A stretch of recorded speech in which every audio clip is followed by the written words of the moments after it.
नमस्ते। आज मैं आपको दिखाऊंगा कि ब्लिट्ज रिपोर्ट्स कैसे चलाएं। ब्लिट्ज रिपोर्ट्स का विचार ये है कि ये आपके सभी जिम्मेदारी मेनू में उपलब्ध है। इसलिए यदि आप किसी विशेष जिम्मेदारी में हैं, जैसे कि यहाँ उदाहरण के लिए मैं रिसीवेबल्स, सेल्स और ऑपरेशंस में हूँ, तो आपके पास यहाँ ब्लिट्ज रिपोर्ट्स मेनू प्रविष्टि है और आपके पास एक एक्सेल आइकन भी है जिसे आप क्लिक कर सकते हैं और ये रिपोर्ट खोलता है जिसे आपने सीधे पहले चलाया था। इस मामले में ARCUS ग्राहक की अंतर्दृष्टि। रिपोर्ट चलाने के लिए आपको बस रन पे क्लिक करना है और ये एक बैकग्राउंड समवर्ती प्रक्रिया शुरू करता है। दूसरे बटन पर आप स्थिति देख सकते हैं, इसलिए ये लंबित दिखाता है और फिर जब ये चल रहा होता है तो ये चलना दिखाता है और फिर जब ये समाप्त हो जाता है ये स्वचालित रूप से आउटपुट फाइल डाउनलोड करता है और यदि आपका ब्राउज़र इसे स्वचालित रूप से खोलने के लिए सेट है तो ये इस तरह से खुलता है।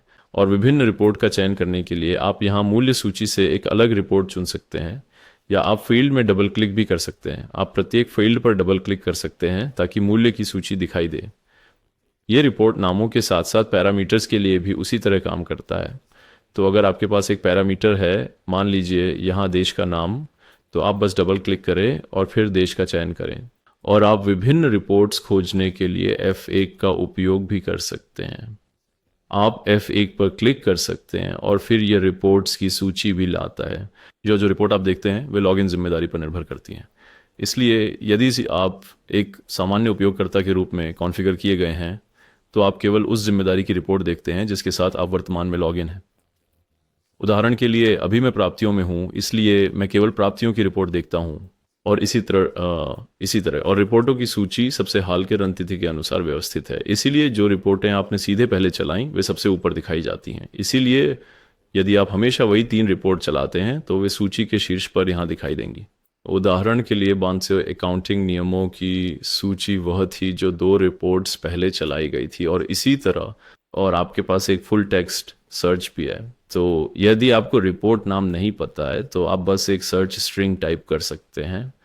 तो आप किसी विशेष विषय के लिए खोज सकते हैं, मान लीजिए कर और ग्राहक। ये गूगल खोज की तरह काम करता है सिक्स ने, इसलिए आप विभिन्न कीवर्ड्स को भी जोड़ सकते हैं। और खोज पहले रिपोर्ट के नाम में विवरण की जांच करती है, लेकिन ये अंतर्निहित एसक्यूएल क्वेरी में भी खोज करती है। इसलिए आप कॉलम नाम के लिए भी खोज सकते हैं, उदाहरण के तौर पर। और आगे दाईं ओर आप देख सकते हैं कि ये रिपोर्ट कहाँ पाई गई थी, टेक्स्ट, कीवर्ड, टेक्स्ट और ग्राहक के आधार पर इस मामले में। तो यहाँ हमारे पास नाम से मिलती हुई कोई रिपोर्ट नहीं है, लेकिन हमारे पास अंडरलाइंग एसक्यूएल क्वेरी से मिलती हुई रिपोर्ट्स हैं। इसका मतलब है कि पहले रिपोर्ट में ग्राहक और साइट्स, हमारे पास टेक्स्ट और ग्राहकों से संबंधित कॉलम्स हैं। तो चलिए मैं एक अलग रिपोर्ट पे वापस जाता हूँ। मान लेते हैं AR पास थ्रू इनवॉइस।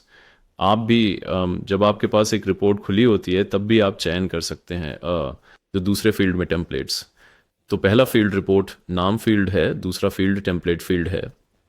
आप उपलब्ध टेम्पलेट्स चुन सकते हैं या आप अपनी लेआउट टेम्पलेट बना सकते हैं, तो हम इसे अगले वीडियो में दिखाते हैं। तो आप उदाहरण के लिए एक टेम्पलेट, इंजेनेटिक्स लोगों के साथ एक डैशबोर्ड होना, यह भी एक उदाहरण है। और फिर रिपोर्ट में एक अतिरिक्त लेआउट होता है। तो आपने कौन सा टेम्पलेट चुना है इसके आधार पर आपके पास इस तरह के विभिन्न लेआउट हो सकते हैं, उदाहरण के लिए। तो यहाँ हमारे पास अधिक उन्नत फॉर्मेटिंग एक्सेल में। और यदि आपके पास टेम्पलेट नहीं है, यदि आप इसे हटा देते हैं, तो डिफ़ॉल्ट लेआउट ये होता है कि ये हमेशा एक साधारण एक्सेल फाइल बनाता है। तो अब ये फिर से चलता है और इसमें बस डेटा इसी तरह। और एक टेम्पलेट पर मुझे टेम्पलेट चुनने दें। ये उदाहरण के रूप में सच जब आपके पास यहाँ पैरामीटर्स होते हैं तो कुछ और समझाना होता है।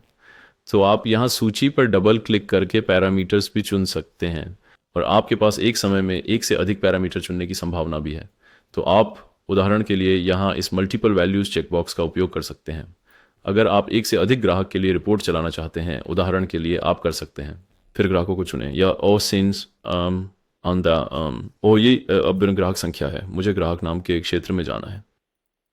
तो आप ग्राहक नामों को एक एक करके ऐसे चुन सकते हैं या आप कर सकते हैं, अगर आपको मान पता है तो आप उन्हें टाइप कर सकते हैं या कॉपी पेस्ट कर सकते हैं कॉलन अलग करके उस फील्ड में। तो आप देख सकते हैं जब मैं पैरामीटर्स को चुनता हूं तो वे सेमीकोलन को एक विभाजक के रूप में इस्तेमाल करते हैं और फिर जब आप एक रिपोर्ट चलाते हैं तो ये ठीक उन्हीं 2 ग्राहकों के लिए चलेगी।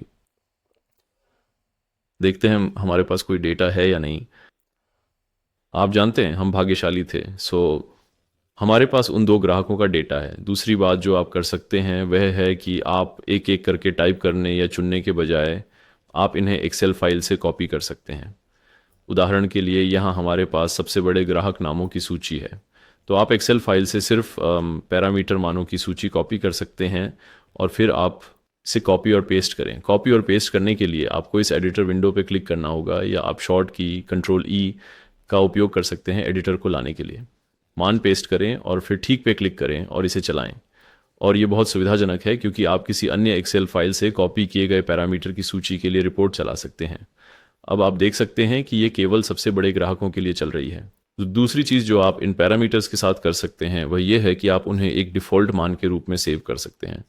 तो यहाँ ऊपर शीर्ष पर एक एक्शंस मेन्यू है और यहाँ आपके पास पैरामीटर मानों को टेम्पलेट के खिलाफ या रिपोर्ट के लिए सेव करने की संभावना है। तो अगर आप इसे रिपोर्ट के लिए सेव करते हैं तो अब ये सहेजा गया है। इसका मतलब अगली बार जब आप रिपोर्ट खोलेंगे, चलिए कहीं और किसी अलग रिपोर्ट पे चलते हैं, और फिर जब आप हमारे रिपोर्ट पे वापस जाते हैं तो आप देखेंगे कि इसमें ये पैरामीटर मान फिर से डिफ़ॉल्ट हो गए हैं। इन्हें फिर से हटाने के लिए आप बस क्लियर डिफ़ॉल्ट वैल्यूज़ पे क्लिक कर सकते हैं। तो यही प्रक्रिया होती है और सभी रिपोर्टें एक बैकग्राउंड समवर्ती अनुरोध के रूप में चलती हैं।